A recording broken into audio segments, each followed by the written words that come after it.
ADN news में आपका स्वागत। बहुत सभी ये दिखाते हैं आज की इस खबर को। महाविकास अघाड़ी की ओर से एक महापरिवर्तन सभा का आयोजन अल्लाह मस्जिद एकता होटल के पास रखा गया। इस परिवर्तन सभा में मुख्य अतिथि के रूप में नदीम जावेद, नेशनल कांग्रेस के प्रवक्ता पवन खेड़ा जी, डिसोजा जी और भिवंडी शहर के माजी खासदार सुरेश टावरे, अब्दुल रशीद ताहिर मोमिन, तारिक फारूकी, रानी अग्रवाल, मनोज गगे, तला मोमिन, अरसी आज़मी, सोहेल खान, जावेद फारूकी, रुखसाना कुरैशी, वैशाली मिस्त्री, स्वाति कामले और कांग्रेस पार्टी के सभी पदाधिकारी व नगर सेवक, महाविकास अघाड़ी के सभी पदाधिकारी व कार्यकर्ता और हजारों की संख्या में महिलाएं व पुरुष इस महापरिवर्तन सभा में शामिल रहे। महाविकास अघाड़ी के उम्मीदवार दयानंद चोरगे ने 5 सूत्रीय स्कीम के बारे में बताया और कहा कि हमारी सरकार बनेगी, महाविकास अघाड़ी की सरकार आई तो महिलाओं को 3000 रुपये महीने देने का वादा किया और भिवंडी शहर के विकास के लिए सिर्फ 2.5 साल का वक्त मांगा है। और क्या कहा, आइए देखते हैं इस खबर को। बीजेपी सरकार, अरे बाबा बाबा, फिर बीजेपी सरकार, अरे बाबा बाबा, फिर जुमलों की सरकार, अरे बाबा बाबा, फिर जुमलों की सरकार, अरे बाबा ना बाबा। पहले एक 2 सीट आई, फिर मिली-जुली गवर्नमेंट आई, फिर भी तो बहुत कुछ अच्छा था, आटा चावल सब था। अब महंगाई की मार, अरे बाबा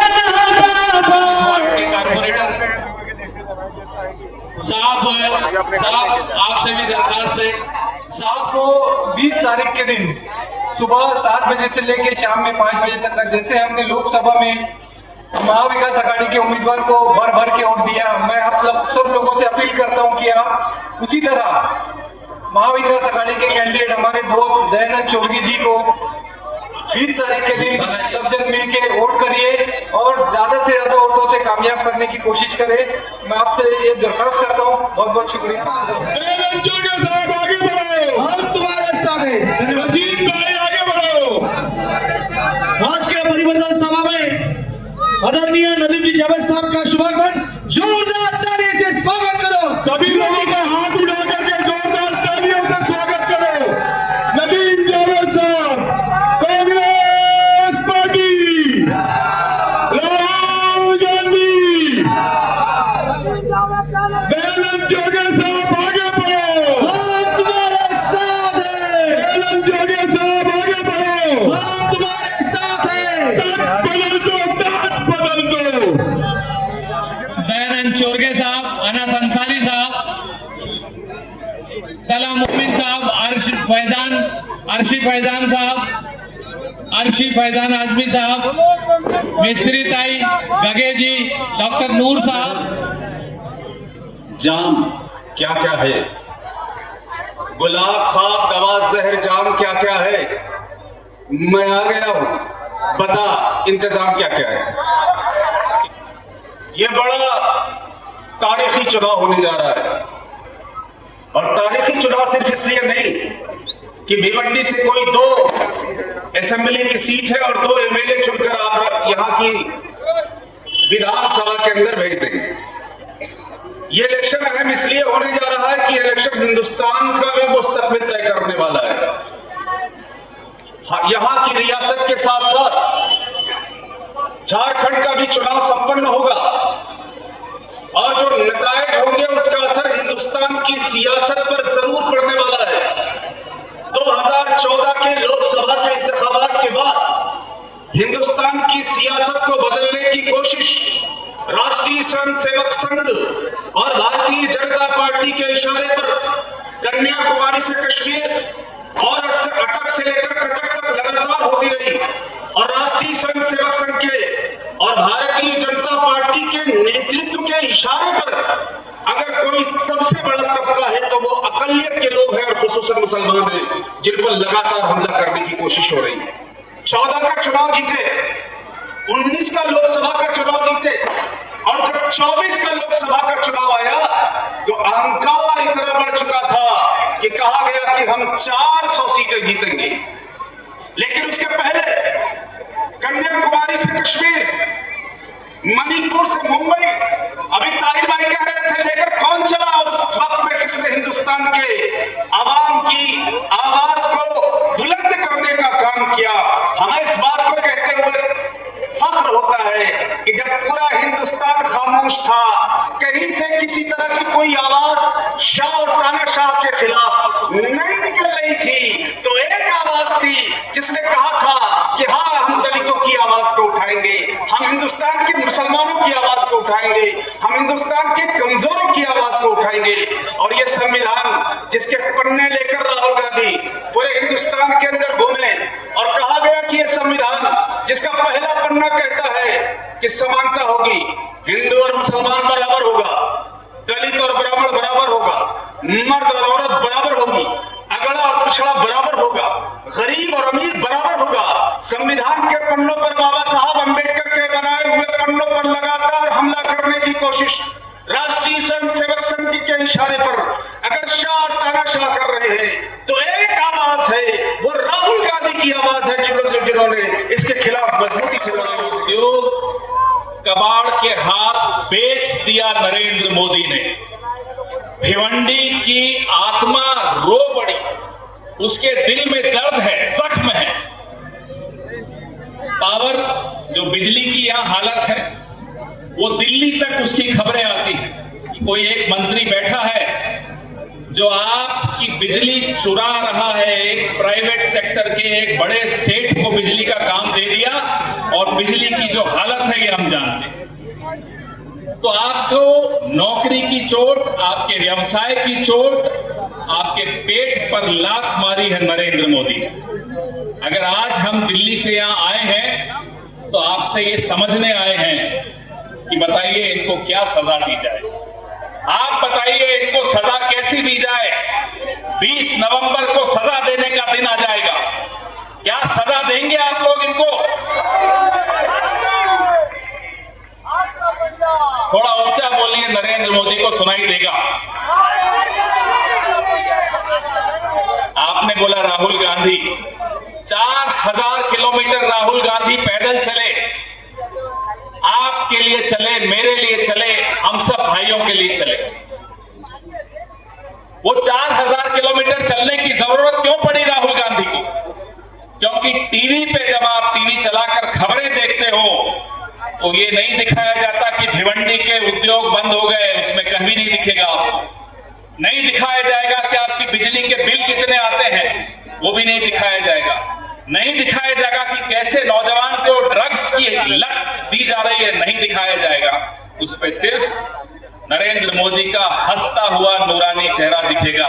क्या वो चेहरा देखने चाहते हो आप? राहुल गांधी इसलिए सड़क पर निकले थे कि भिवंडी के कपड़ा उद्योग के मुद्दों पर चर्चा हो, उस पर बात हो, उस पर आगे क्या सुझाव हो लोगों का, कैसे उसको ठीक कर सकते हैं, कैसे दुरुस्त कर सकते हैं, इस पर चर्चा हो। 2 लोगों की सरकार दिल्ली में बैठकर आपको लूटे तो राहुल गांधी तो घर पे नहीं बैठ सकता चुपचाप, वो निकलेगा, लड़ेगा आपके लिए। वो अक़लियतों की लड़ाई लड़ेगा, वो दलितों की लड़ाई लड़ेगा, महिलाओं की लड़ाई लड़ेगा, नौजवानों की लड़ाई लड़ेगा, किसानों की लड़ाई लड़ेगा। उसको कोई रोक नहीं सकता। कोशिश बहुत की उसको रोकने की, लेकिन नहीं रुका। तो राहुल गांधी अगर आपके लिए 4000 किलोमीटर चल सकता है तो आप 20 तारीख को सुबह 6 बजे उठ के पोलिंग बूथ तक तो चलोगे या नहीं चलोगे? नाश्ता और खाना बाद में, पहले बटन दबाना है। महाविकास अघाड़ी के हमारे दोस्त दयानंद भाई, कहां दयानंद जी? आइए दयानंद जी। ये ऐसा आदमी है, इनके बारे में मैं भी सुन रहा था कि ये दिन रात आप सो जाना, ये जागता रहेगा। और ये जागता रहेगा जब तक भिवंडी की सड़कें ठीक नहीं कर देते, जब तक यहाँ के नौजवान को सही रास्ता नहीं दिखा सकते कि साहब इस रास्ते पे चलोगे तो नौकरी मिलेगी, और जब तक जो हमारी 5 सूत्री गारंटियां हैं, जब तक हमारे दयानंद जी लागू नहीं कर देते उनको, ये सोएंगे नहीं। ये आज यहाँ कसम खा रहे हैं, आज ये शपथ ले रहे हैं। कुल 14 उम्मीदवार खड़े हैं, 14 उम्मीदवार। 14 उम्मीदवार में 11 उम्मीदवार मुस्लिम हैं, और 11 उम्मीदवारों में आप 9 उम्मीदवार का नाम भी नहीं पहचान सकते, ये नहीं पहचान सकते कि वो कहाँ रहते हैं, किधर से आए हैं और क्या बोल रहे हैं, ये आप नहीं पहचान सकोगे। बाकी 2 मुस्लिम उम्मीदवार के बारे में मैं कहूंगा। तीन उम्मीदवार यहाँ पे आए हैं। एक दयानंद छोड़ के हमारे कांग्रेस पार्टी से उम्मीदवार है, महाविकास आघाड़ी के उम्मीदवार है। दूसरा उम्मीदवार कौन है? बीजेपी का उम्मीदवार है, जो 10 साल दावा करता है कि मैंने यहाँ विकास का काम किया है। आपकी पावर बिल के लिए आज तक उसने असेंबली में जुबान नहीं खोला। आपका लूम, पावर लूम रोज भंगार के दाम में बिक रहा है, उसने कभी अपनी जुबान नहीं खोला, उसको समझता भी नहीं है। हाँ, जुबान खोलता है तो क्या खोलता है? फिरका परस्ती की, झगड़े की, नफरत की, यही जुबान खोलता है। और तीसरा उम्मीदवार, मैं नाम भी नहीं ले सकता उसका, आप सब जान रहे हो। और चौथा उम्मीदवार एक पार्टी है, आप जानते हो, वोट कटुआ पार्टी। आप जान रहे हो, समझ रहे हो, वोट कटुआ पार्टी कब कब लड़ती है और उसका असली चेहरा क्या है? पिछले 2.5 साल में, 3 साल में ये बेनकाब हो गया है। कल राहुल गांधी मुंबई में थे तो वो स्टेज पे से घूम घूम के डांस कर रहा था। नाम मैं भी नहीं लूंगा, आगे नाम लूंगा उसका।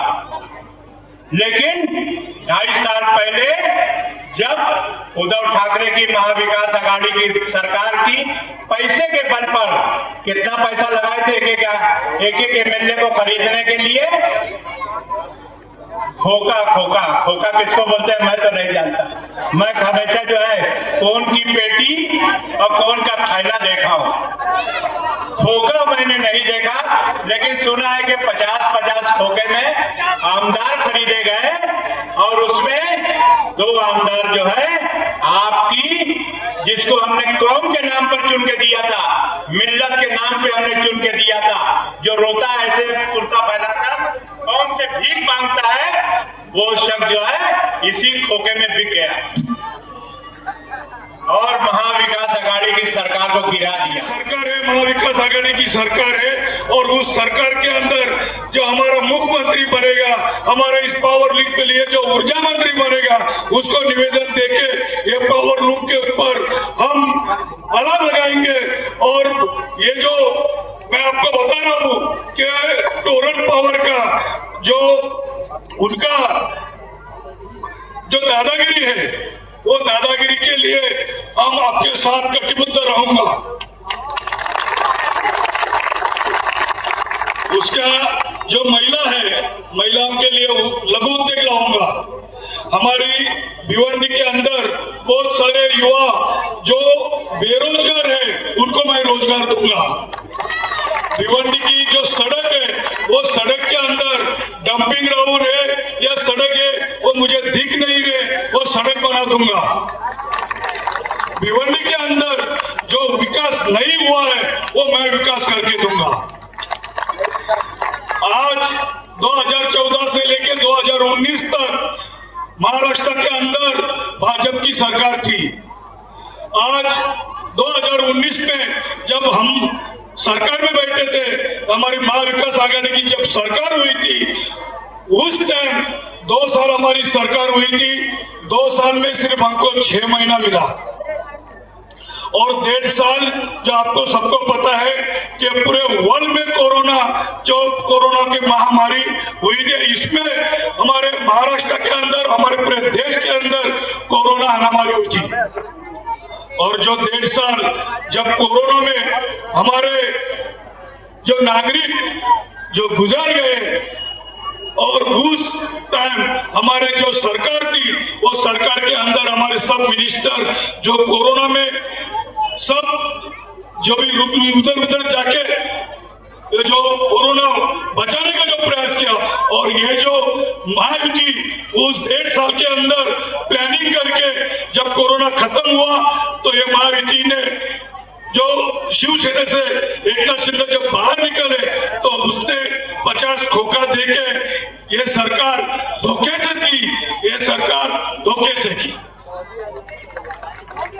आज आप सभी को पता है कि पूरे थाना के अंदर ना कोई लॉ कॉलेज है, ना कोई मेडिकल कॉलेज है, कोई ना एजुकेशन कॉलेज है, कोई ना इंजीनियर कॉलेज है।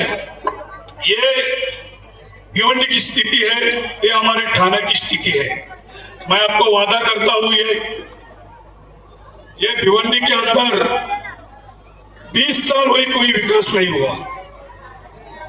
मैं आपको वादा करता हूं, अगर मैं चुन के आया और 2 साल में भिवंडी को आपको बदलाव नहीं दिखा, 2 साल के लिए 24 महीना रहता है। अगर 2 साल में भिवंडी को बदलाव आपको नहीं दिखी, तो 25वें महीने में दयानंद चौके वादा करता मैं राजीनामा दूंगा।